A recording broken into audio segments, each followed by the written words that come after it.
Hey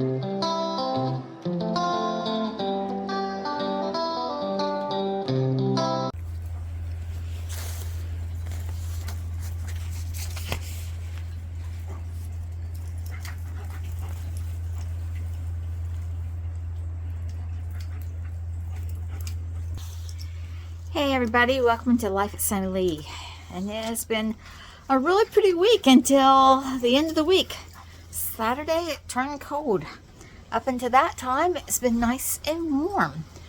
Last Sunday we went to church, and then afterwards we went out to eat, and then Sean came down to visit and have dinner with us and stay the night like he's been doing lately.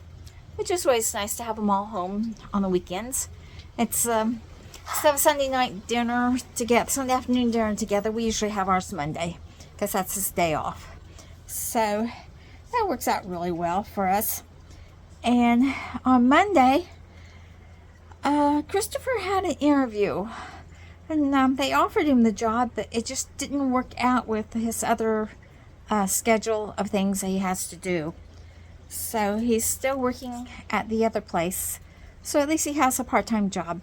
So that's nice. And then we went and got groceries. And then Douglas got me a new coffee maker.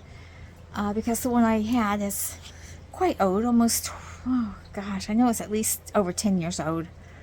So he got me a new one. It works really nice. I'm putting the old one upstairs so Chris can use it to make hot chocolate and stuff, which he enjoys. Tuesday we had a visitor, and Dusty did much better this time. Didn't bark nearly as much as he had in the past. So that was a good thing. As far as Dusty's concerned, we've been taking her out at least an hour and a half to 2 hours each day, plus the training. This is just an hour and a half and 2 hours of her just being able to be a dog outside. Run around, play ball with us, just enjoy herself.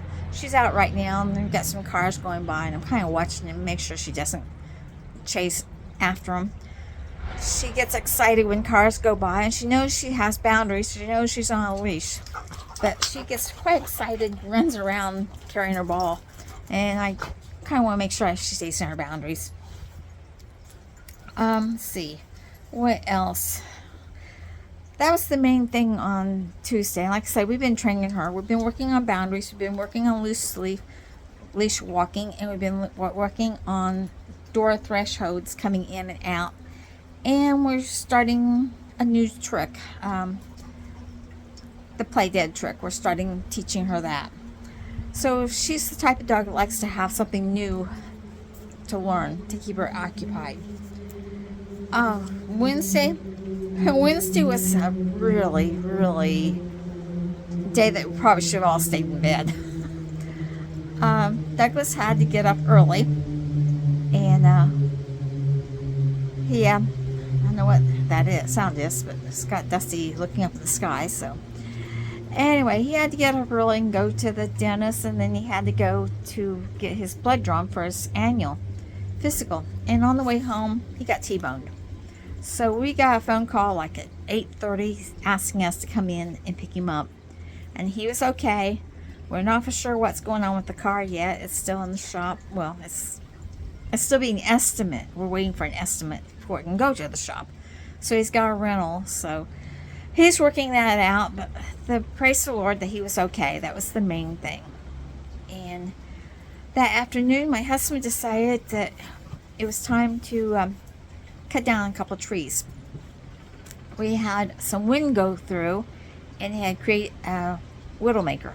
Now, if you don't know anything about trees, a widowmaker is where a tree limb or a part of the tree, and this part was a big old limb, breaks off, gets stuck in the tree, and it stays there.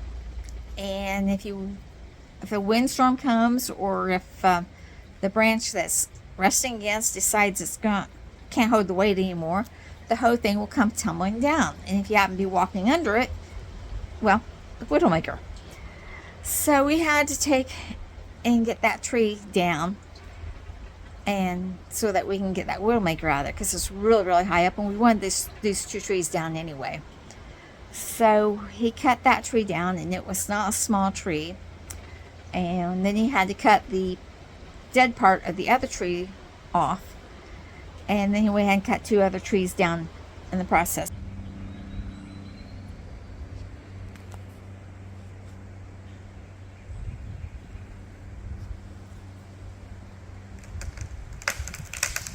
Whoa!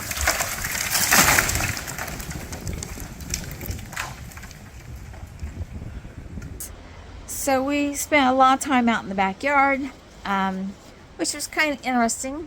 Oops.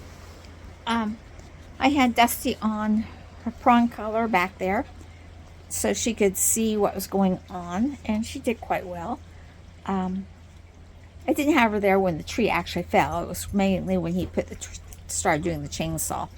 I took her back there so she could hear it, see it working, just to desensitize her, and she did not bark at it or anything. She did really well with that. And like I said, those 2 trees, boundaries, she did really well with the chainsaw and stuff. Didn't bark at it or anything. And on Thursday, we went to Columbus. Chris had this meeting that he has to go to, and we went out to eat while he was in the meeting, and then bought home food for the boys. So it was a trip to Columbus that day. And then on Friday, we went down to Jeffersonville, Bill and I, and did some errands down there. So it was a road trip down there. So we've been on the road quite a bit this week. Saturday, we met his brother and his wife and had lunch with them. Sean joined us, so it was Chris, Sean, Bill, and myself, and Uncle John and Marilyn. The rest of them couldn't make it. They had other obligations that they had to do. But that was another trip up to Greenwood. So we've been on the road quite a bit this week. And in the meantime, I have been working some in the greenhouse. I sowed some more carrots. Having to race up the sides every day, having to water every day. And this coming week, I'm hoping, once the weather warms up again, I'm hoping to get the rest of the garden in, except for the warm crops that can't go into after Mother's Day. Downstairs in the basement, I got, hey. So like I said, this next coming week, I'm hoping to get the rest of the garden planted, except for the warm weather crops. And those I always have started down into the basement so I can transplant them out after Mother's Day. So like, share, subscribe, and I'll see you in the next video. Bye everybody.